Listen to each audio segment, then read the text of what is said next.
Hey guys, so stay tuned if you want to see how I achieve this simple midi-part sewing. Let's get started. So here are some of the things that you are gonna need. Obviously the hair, some needle, thread, scissors, a mesh ribbon cap, edge control, etc. And another trick is I would thread all my needles before I get started. Here you can see where I did my braid pattern. I'm gonna just show you guys from a few angles so you can see kind of how I did it. And let's get straight into the video.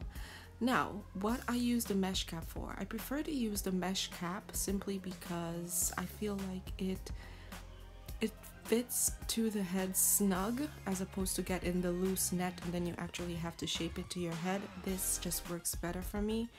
And right now what I'm doing, I've already placed the cap on my head. I'm just going around and sewing around the perimeter of my head.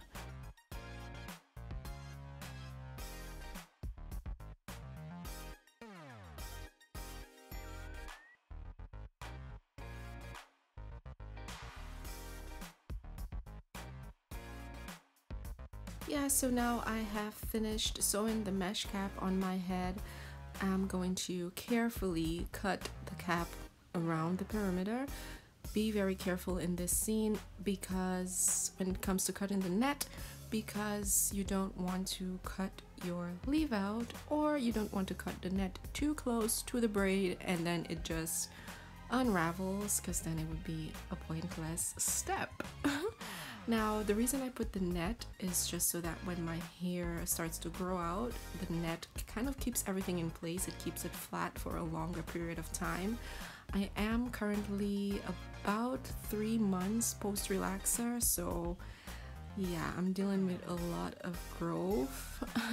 So we'll just see how it goes. So this is just me showing you exactly how the net looks after I have sewn it on, cut off the excess. And here is just a close-up of what it should look like. So now we're just gonna get straight into the sewing process. If you notice, I thread through the weft first before I actually start threading it to my hair. Once you loop it, you make sure you put the needle through that loop, pull it in, and there you have your knot. Next, we're gonna start sewing. I'm gonna go underneath my first braid and into the weft, not underneath. We're gonna loop it again and pull tight. Now I go in this area every time I start like a new track. I would try to stitch it down at least 2 to 3 times just to make sure that it's tight.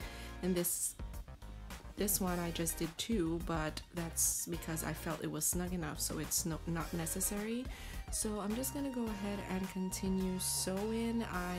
When it gets a little higher, I'll be able to go more in detail as to how I make my loops, because it will be more clear since the back of my head, it is showing up a bit dark in this scene, so you can't really see clearly what I am doing.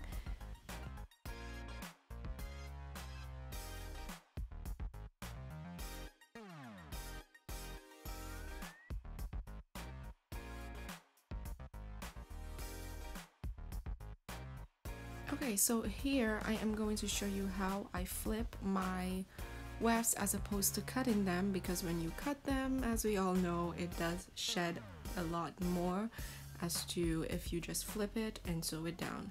So in this scene, I am gonna show you. So if you notice, I am making sure that when I flip it over my head to the other side, I am making sure that that flip lays completely flat, and then I'm going to sew underneath it. I'm not gonna sew through the weft.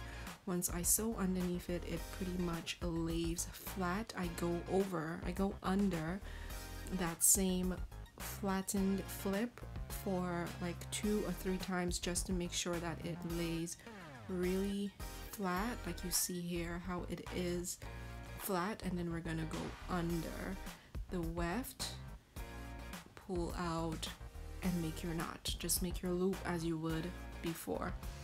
And that's pretty much how I flip my wefts as opposed to cutting it. And let's just continue with the sewing process. So now that the weft has been flipped, we are going to continue to sew to the other end. Now I go into the braid under the weft. I make sure that the needle goes in the loop. So you see how the thread is at the bottom, and then I just sew it naturally gets into. So here we go again, underneath the braid.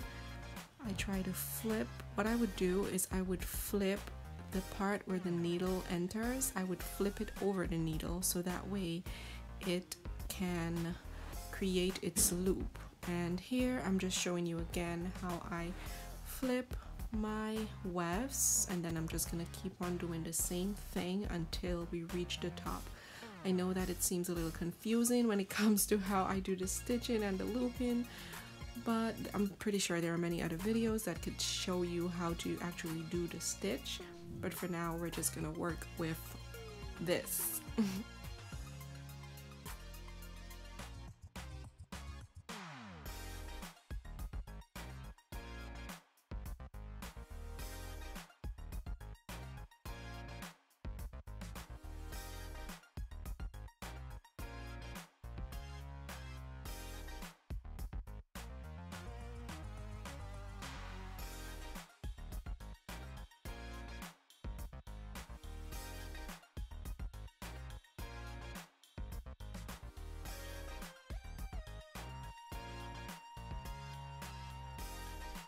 So here you see I have reached the top finally. It probably took me like about 2 hours to get to this point. And we are just going to do our final stitching just to close it off, and then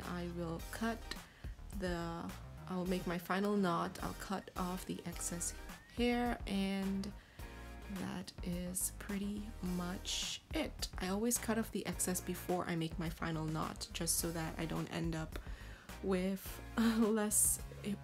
more hair or anything like that, just so that that final end lays flat. So there you have it. I am just showing you exactly what it turned out to be, and now let's work on this crazy live out. I'm just feeling for whatever bumps I may have. Let's get straight into this. This part, I'm not gonna do so much talking in this part because it's pretty much self-explanatory. Right now I have my flat iron heating up, and we're just gonna flat iron this crazy looking mullet thingy that I call my live out.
Okay, so there you have it, guys. All done pretty much. I'm just gonna use my flat brush just to get any nicks and snags that might have been cut from